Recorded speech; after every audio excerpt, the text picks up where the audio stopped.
I'd like to read a few words out of the brilliant life achievement acceptance speech of Jane Fonda 2 months ago at the Golden Globe. The spirit of it was community means power.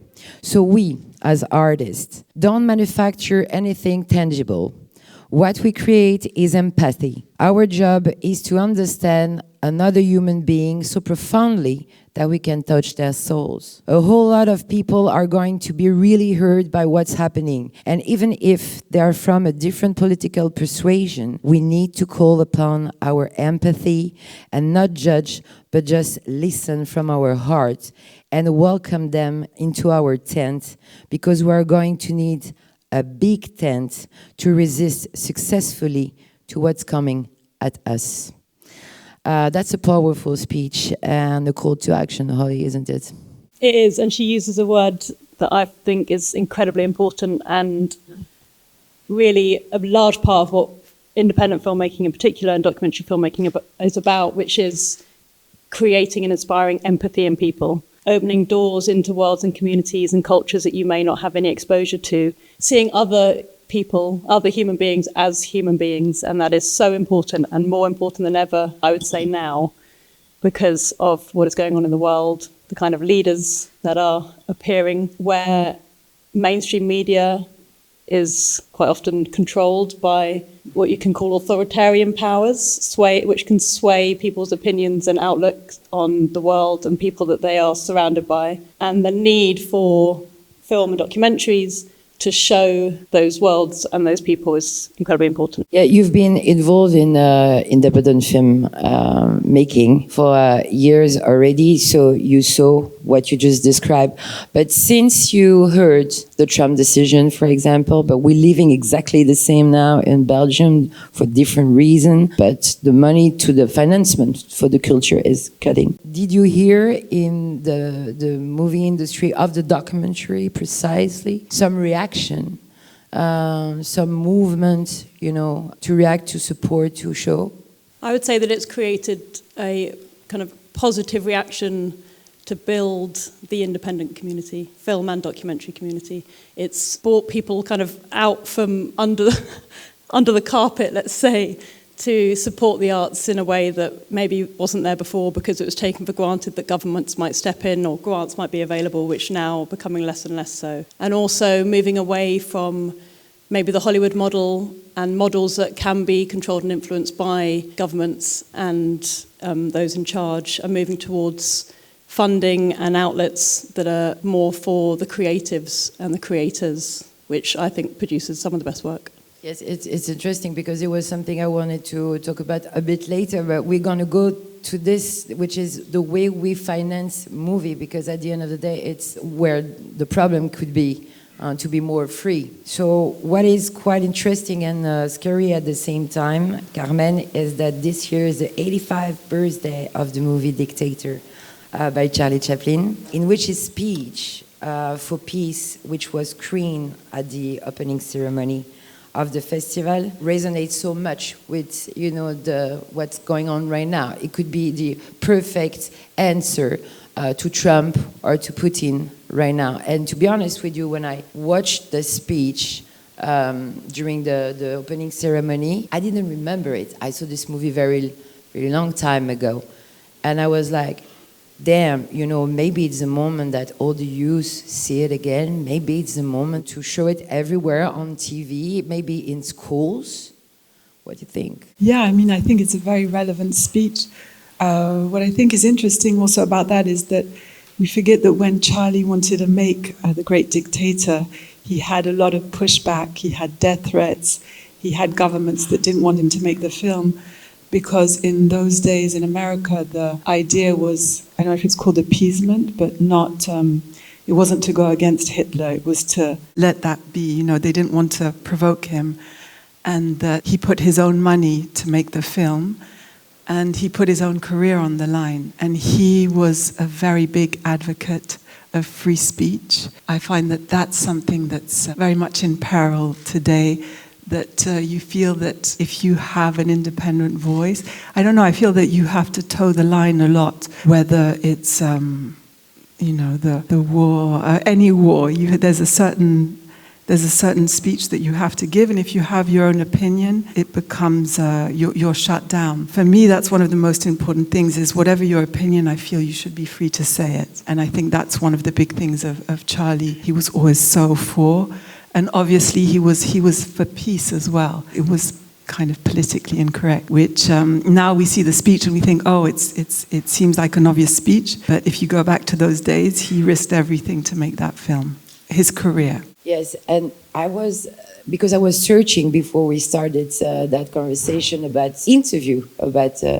Charlie. It's so charming when you say Charlie, for us it's Charlie Chaplin, the big master. So he didn't do that much interview. It was not really about it, and I was looking for him to express what was his thought behind making that kind of movie. I didn't find anything. I found some stuff in London in some clubs, men's clubs where he was talking, So I was wondering, maybe in his family circle, did he ever mention to see his art as a tool of resistance? Because it's the topic today. Because he did so many big movies which were really political. So he knew that he was using his art as a tool of resistance. But did he mention it? Did he talk about it when he was in his intimacy? Oh, I know that my father, who was very bad in school, said that he was once given a punishment to write the speech of the Great Dictator, like a few times or something. I think he was like 12 or something like that. And when Charlie found out that that was his punishment, he said, oh, I think it's gotten a bit old. He felt that it wasn't relevant anymore.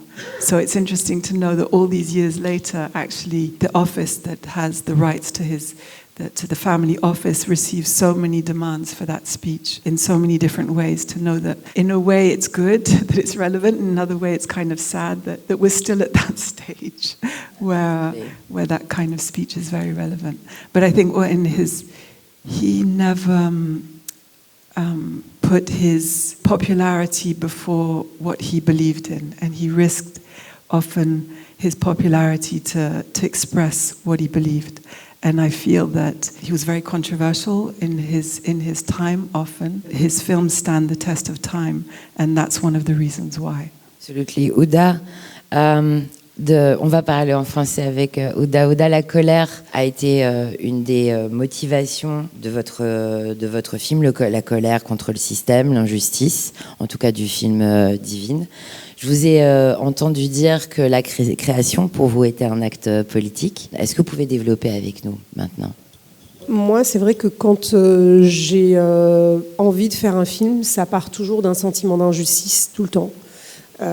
Et du coup, mon travail consiste à répondre, en tout cas, à une sensation, d'abord par mon vécu personnel, parce que j'ai grandi dans des quartiers populaires en France, où je trouvais qu'il y avait vraiment des grandes inégalités sociales, et je voyais vraiment un fossé entre ce que moi je vivais et ce qu'il y avait à l'extérieur. Je trouvais que l'intelligentsia, il n'y avait pas d'intelligentsia qui prenait en charge ces questions, comme par exemple on pouvait un peu plus le voir aux États-Unis, où je trouvais qu'il y avait des réalisateurs comme Spike Lee, qui avaient des vrais discours, des vraies critiques sur le système. Je trouvais qu'en France, on manquait souvent, quand les films étaient faits dans les quartiers populaires, c'était souvent des gens qui venaient pas de quartiers populaires, qui connaissaient pas très bien ces endroits-là, et qui avaient une façon un peu de le fantasmer. Moi, j'avais envie de porter un regard assez réaliste, sans condescendance, mais non plus avec une sorte d'acuité dans le regard, pour montrer les choses telles qu'elles sont et pas telles qu'on voudrait qu'elles soient.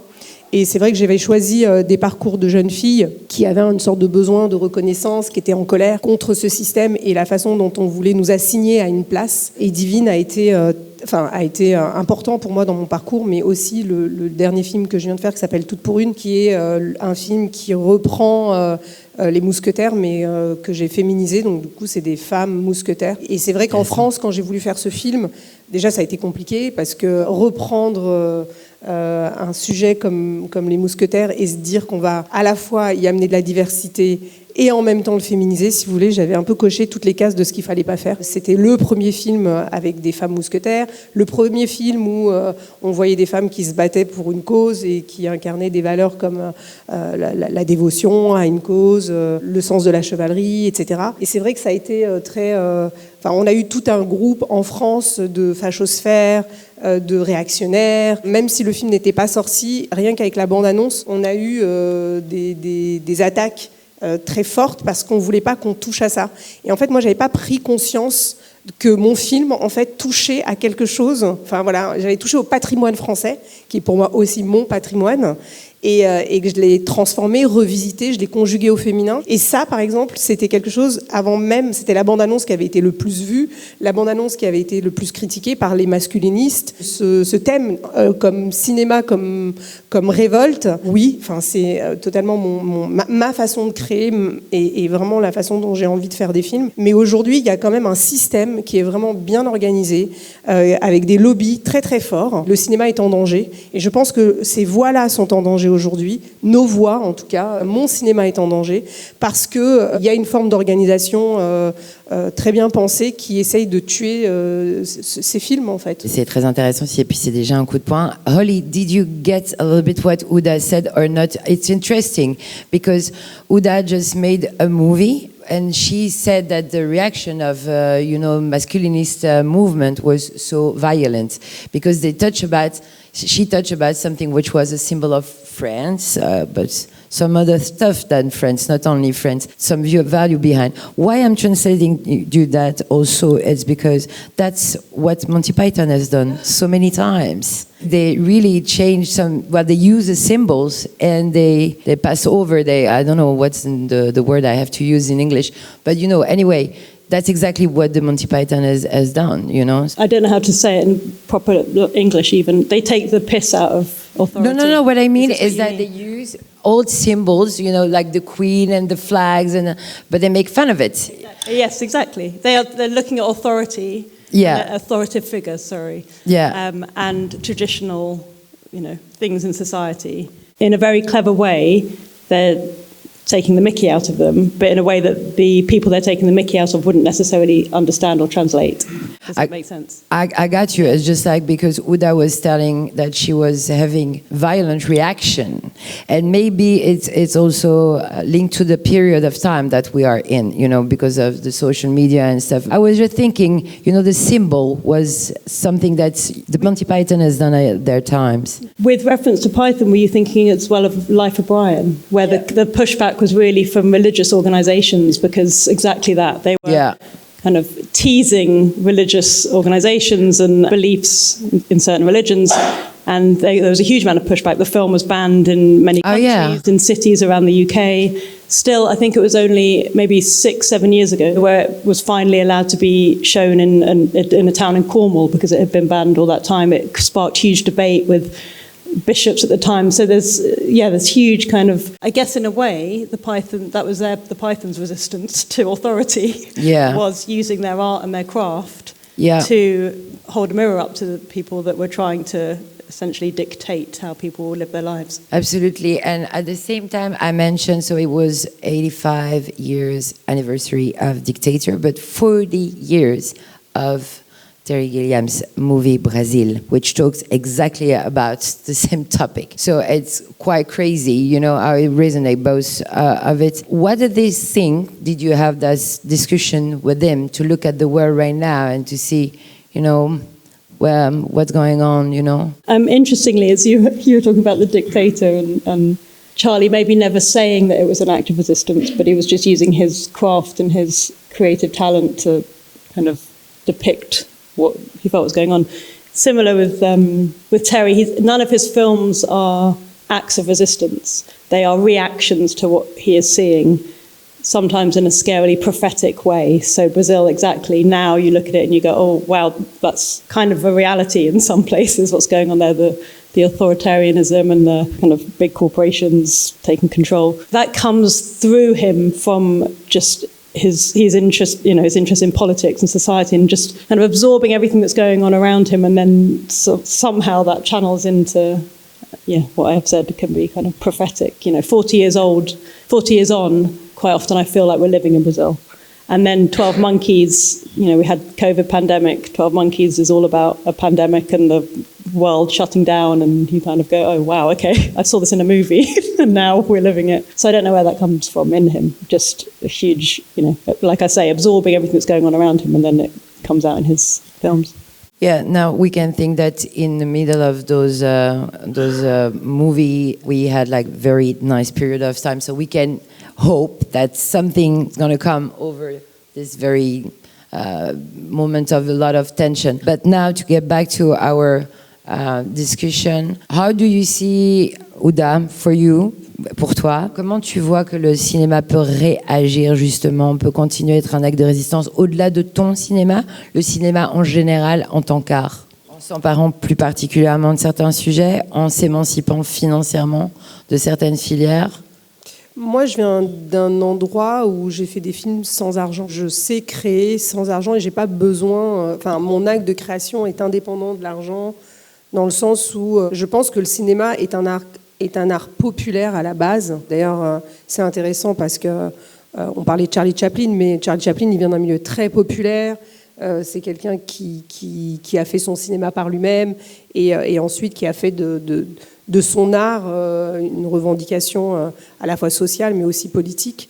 Et aujourd'hui, c'est vrai que le cinéma nécessite énormément de moyens, qui s'est très embourgeoisé, voire aristocratisé, que la plupart des gens qui parlent dans le cinéma sont des gens à qui on donne la parole parce qu'ils viennent de certains milieux. Il a perdu son caractère populaire, en fait. Comment faire pour que le cinéma reste aux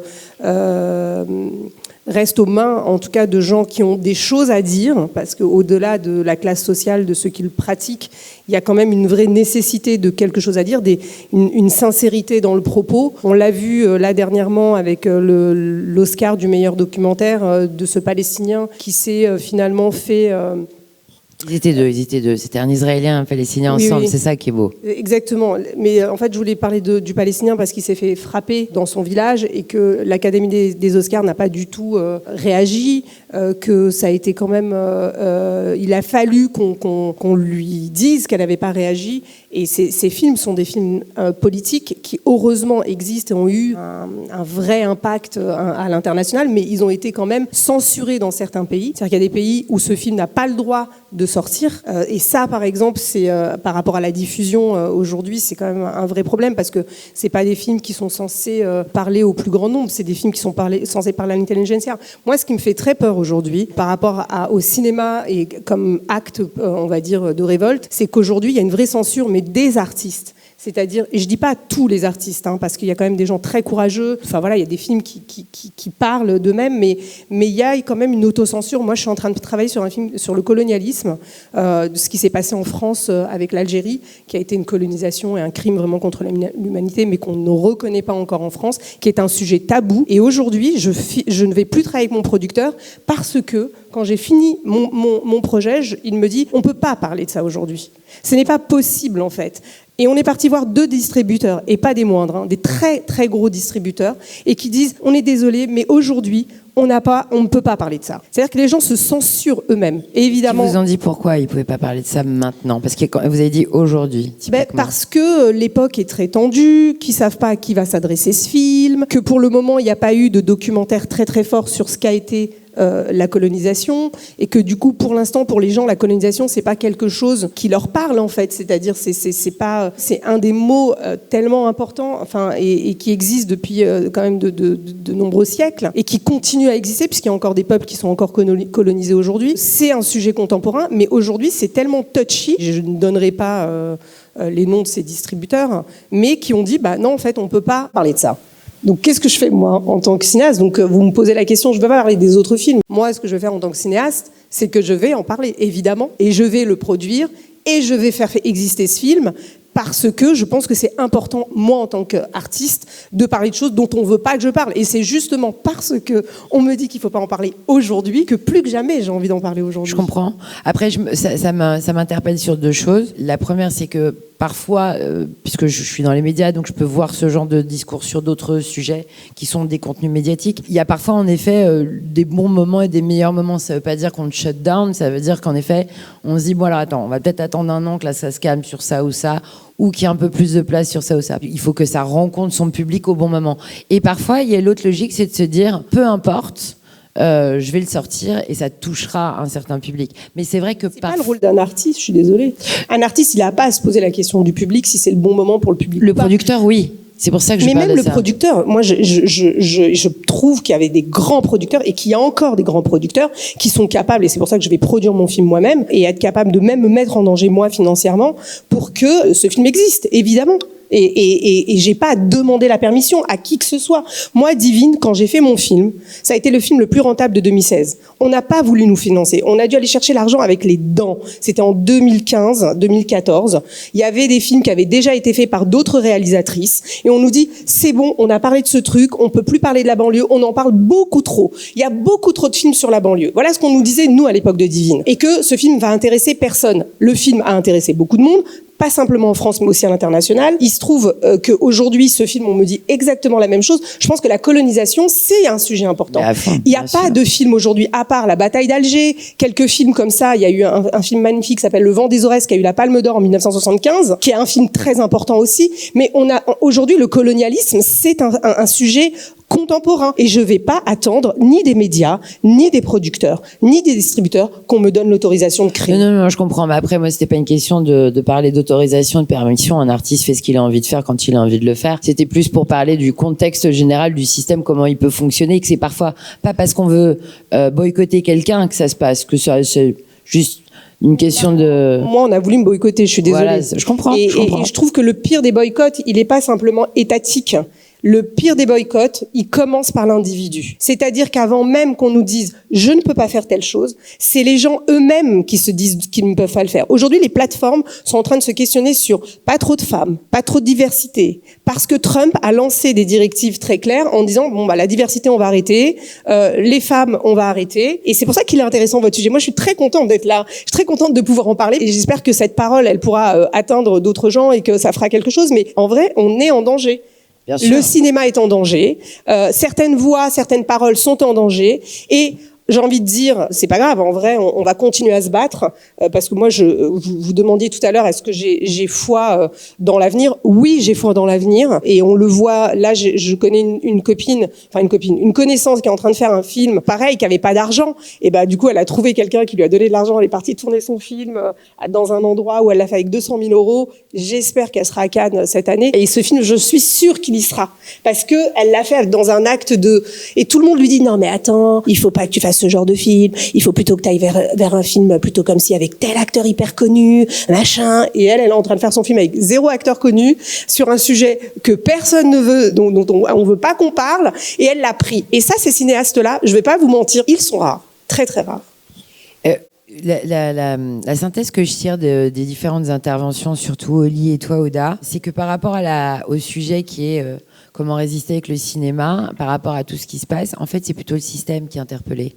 C'est plutôt le système qui a à remettre en cause. C'est parce que le cinéma a toujours été so in English. If I try to take the essence of what has been said just earlier, you and Houda especially, it's not about how we can resist to what's going on in the world with the cinema, with the movie, with the documentary. It's more about the system that has to be changed. So the system that blocks Houda or other women or other person to be able to make movies the way they want to do it, with topics they want to talk about. By the way, Oli is a producer of independent film. Maybe you should talk after all. And at the same time, it's also more about how to finance a movie. And what Houda was saying, that she has made movie with no money, almost no money, and she made it, and it was, you know, at Cannes and César, and everybody knows the beautiful story of Divine. Maybe it's that has to come up in that discussion. It's more about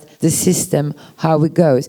And about you, Oli, and you, Carmen, of course, you come from another background. But at the same time, you are you have your own movie, your own past, Carmen as well.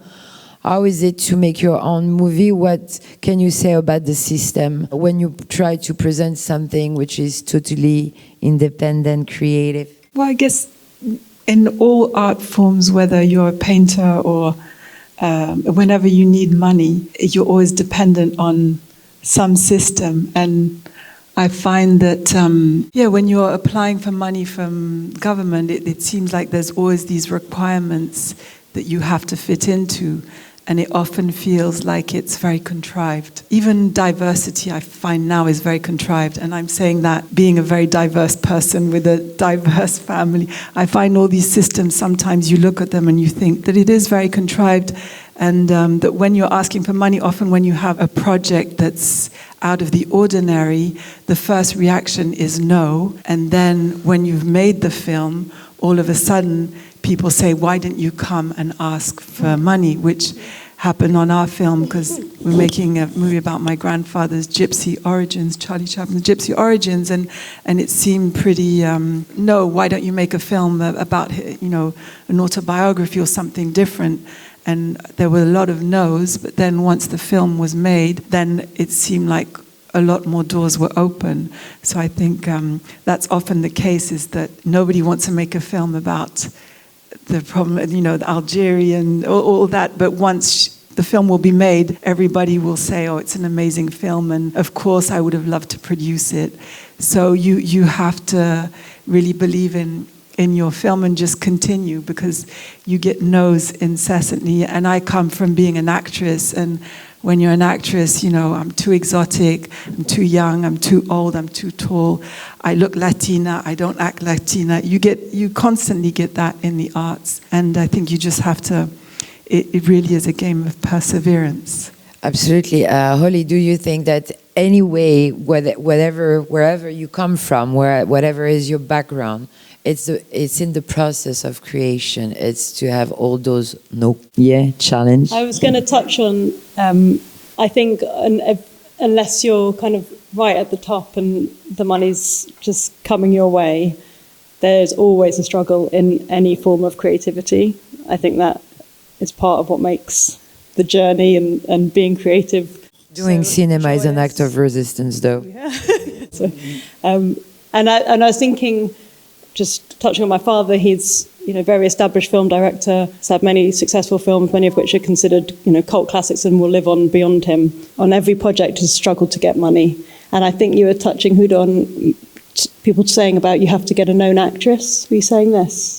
That was your friend, ton ami qui on disait il faut absolument avoir un acteur connu.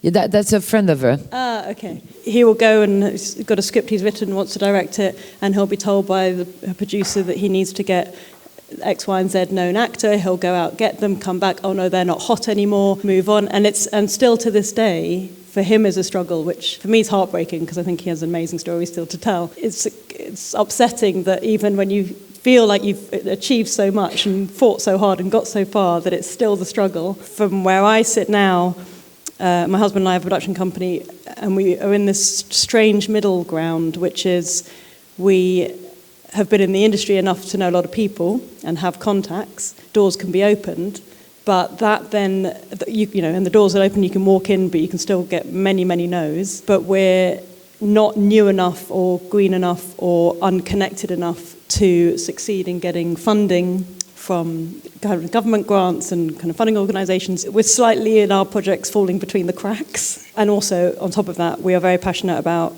as I'm sure both of you are, controlling the project, what it's going to be, how it's going to be presented, how it's going to be released. So we are, as much as possible, trying to avoid going to places where 10 executives suddenly get involved and tell us how our project should be, based on their preconceived ideas about a topic, a location, et cetera, et cetera. At the moment, we're actually trying to build our own fund, really from individuals who have a passion for the arts, and trying to convince them that the arts is where money should be filtered. So that's something we're endeavouring to do. But again, finding the money is always the hardest. The hardest part. But then the impression I have all the roads get to Rome, which is money. We have to find another way to have this money. So you talk about that fund. It's also already, you start already. That's. I mean, we start in terms of conversations and how would it look, and it's very, very early days, but that's a way of trying to control our own creative output. Et Houda, quand tu imagines, quand tu te dis, OK, j'essuie tous ces noms, donc je vais continuer. De toute manière, j'ai l'impression que votre énergie, elle vient aussi de ce combat. Il y a quelque chose qui part de là, qui vous porte loin. Maintenant, si vous pouviez changer un peu quelque chose dans ce système, vous imagineriez changer les choses comment? Parce que en fait, quand on entend des réflexions qui sont, c'est pas un mec assez connu, c'est pas une histoire qui rentre assez dans les clous, etc. C'est toujours un problème sociétal, de vision globale, de ce qu'on s'imagine être les sujets du moment. C'est pas spécialement toujours les gens qui ont les fonds, c'est peut-être les diffuseurs ou quelque chose comme ça. Donc, est-ce que c'est les mentalités qu'il faut changer ou est-ce que c'est les postes? Alors moi, je fais une distinction entre l'industrie qui fait qu'on va faire des films de divertissement, ou même pas que, même des films d'auteurs populaires, où ça nécessite des acteurs. Moi, j'ai rien contre d'avoir des acteurs connus, qu'on se le dise bien, c'est pas la question. Ce que je disais tout à l'heure, c'est évidemment que je sais comment fonctionne le système et que voilà, tu vas avoir un budget à 100 millions, tu vas pas pouvoir aller chercher... les gens qui ne sont pas du tout connus pour faire ce film. Enfin, c'est évident que l'industrie fonctionne d'une certaine façon et OK. Moi, je ne parle pas du tout de ça. Moi, ce dont je parlais, c'était on s'auto-censure. Donc si tu me dis, voilà, comment on fait pour changer le système, moi, je le change à mon échelle. Moi, j'ai créé une association qui s'appelle 1000 Visages, qui a pour but de démocratiser le cinéma. Et du coup, je vais dans les quartiers populaires et dans les zones rurales depuis 10 ans. C'est-à-dire que je n'ai pas attendu là maintenant que la ruralité va mal. Ça fait 10 ans que nous, on a compris que ruralité et banlieue, il ne fallait pas les opposer, mais au contraire, les assembler et se dire on est tous de milieux populaires, on n'a tous pas accès à la culture. Et si on veut changer les choses, pour moi, on doit les changer par l'éducation. Ça, c'est évident. C'est-à-dire qu'aujourd'hui, ceux qui prennent les stylos, ceux qui créent, ceux qui produisent, sont des gens qui ont quelque part les codes. Et ça, c'est une évidence. Si vous prenez les chiffres du milieu du cinéma, que ce soit dans le monde entier, et pas simplement en France, pas simplement en Belgique, pas simplement en Europe, c'est des gens qui viennent déjà de milieux plus ou moins privilégiés. Et ensuite, il y en a d'autres qui viennent de milieux beaucoup plus populaires, et ceux-là, c'est des exceptions. Donc si on doit changer le monde, c'est déjà par la voie. J'ai des classes de gens qui n'ont pas les moyens de prendre des cours. Et donc du coup, tous les mercredis de 18h à 21h30, j'ai des classes de réalisateurs, scénaristes ou des gens qui veulent devenir producteurs. Évidemment que quand je les vois, je me dis « Waouh !» Les histoires qu'ils ont à raconter, elles sont absolument extraordinaires. Sauf que nous, ce qu'on s'est rendu compte à 1000 Visages, c'est qu'on déploie ces talents. Sauf qu'à partir du moment où ils arrivent avec des producteurs, ils n'ont plus du tout les mêmes codes. Donc du coup, ils se disent, bah, attends, il est comme ceci ou il est comme cela. Et du coup, ils n'arrivent pas à développer le talent, parce que ça prend du temps aussi de développer des talents. Donc comment on pourrait changer le paysage? C'est de changer les décisionnaires. Je l'avais dit en 2015, en 2016 à Cannes, lors de mon discours, avant le mouvement #MeToo, qu'il n'y avait pas assez de femmes dans les postes décisionnaires. Il n'y a pas assez de diversité, enfin de gens diversifiés. Et je ne parle pas simplement de mettre des Français d'origine maghrébine ou des musulmans, des chrétiens, des juifs. Il faut qu'il y ait de tout, des femmes, des hommes. Il faut que les endroits clés de pouvoir soient diversifiés. C'est évident que si on a une société privilégiée à des postes privilégiés, c'est humain, je veux dire c'est sociologique. Il va aller chercher celui qui lui ressemble. Donc forcément, comme il n'y a pas assez de diversité dans ces endroits-là, et c'est là où il faudrait changer. Donc moi, ce que je fais à ma hauteur, c'est que j'ai créé cette association en disant on va dans les quartiers populaires, on va dans les zones rurales et on plante des graines pour créer du rêve et pour que les gens ouvrent en se disant ok, c'est possible, je peux faire ce métier-là, je peux raconter ces histoires, parce que moi je crois que la fiction change le monde, et ça j'en suis persuadée. Je pense qu'on est arrivé là où vous êtes assise, habillée comme tu es habillée, parce qu'on s'est raconté des histoires. On a raconté plein d'histoires, et c'est ces histoires qui ont permis de changer la société dans laquelle on vit. Donc forcément on a besoin d'histoires différentes. C'est les postes décisionnaires qu'il faut changer. En effet, c'était la question à laquelle on était arrivé. Peut-être que l'une, l'autre avait envie de rajouter quelque chose sur le sujet? Parce que là, je pense que toi, tu y avais vraiment bien pensé. Tu savais où tu allais aller, parce que là, c'est cohérent avec ton parcours. C'est pas que c'est cohérent, c'est que je le vis. Bah c'est oui, que moi, c'est je ça. vous parle du réel, de ce que moi, je vis tous les jours. Oui, c'est oui. pas un truc que je fantasme ou que... C'est pas théorique, c'est ce que je vis tous les jours. Quand je vous dis, j'ai fait un film, je finis mon deuxième film, mon producteur me dit, no way, tu peux pas parler de ça, on est absolument dans notre sujet. Et c'est bien. Mais c'est ça, bien sûr, absolument. Et Holly, when you think about this topic today and how it evaluates from cinema as a tool of resistance to how can we change the system itself, what would be the thing that you think? What was creating a fund? That was your idea. That's a very selfish, personal way of getting my films made. I work a lot with the BFI, and I feel, and through them we do a lot of work on education and creating opportunities for people who don't have access to film to find their way into positions in film. I think Houda was touching on representation, right? Yeah. Yeah. And representation not being just race representation, but also to do with background. I don't know if it's similar in Europe, but England very much has lower, middle and upper class kind of references to people. I think you're talking about it being a very privileged, which it is, an incredibly privileged kind of world. So I think education from is key to, and access, and giving access to people from early school years all the way through. In London, we have the London Screen Academy, which is very much focused on bringing people into the world of film, mentorship schemes. I've done a lot of fundraising for the BFI around being able to open up, as I say, education and the archive and the world there for free, so that it's accessible for everyone. My husband comes from a very lower working class family in Liverpool. He went into the arts straight after university and always felt the barriers to him based on where he'd come from. And he is fighting those barriers and working on the representation of people in film now in a position where he has worked his way up to a place where he can open those doors. Also one of our dreams, we have a trilogy of films that are based in Liverpool, around Liverpool in the 80s, which was a tough time for society, and particular areas in Liverpool had many challenges, race and class related. With those three films, we are looking to only work with people from the area. We're looking for what we call street casting, so not established actors, as our way of kind of giving back to bring people into the industry as much as we can. So that's a very small scale, and I appreciate it's coming from a privileged position, but for me, I think any action is important. Nobody has to judge anything. And to get to you, Carmen, I was thinking about your movie about your family and the roots of your granddad being a gypsy. It's also a signal, to send to the people. A lot of people doesn't know that.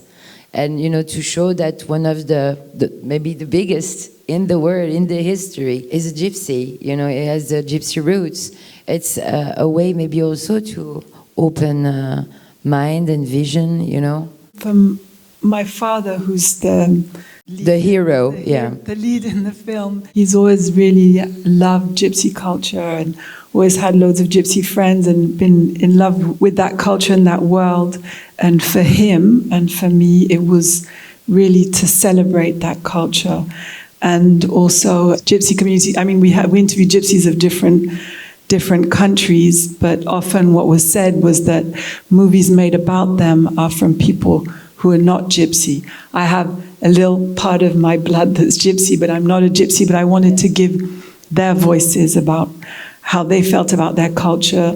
And there was also a real feeling that they didn't want it to be about the miserable side of it, the tough side, but to celebrate the artistic side, the part of them that's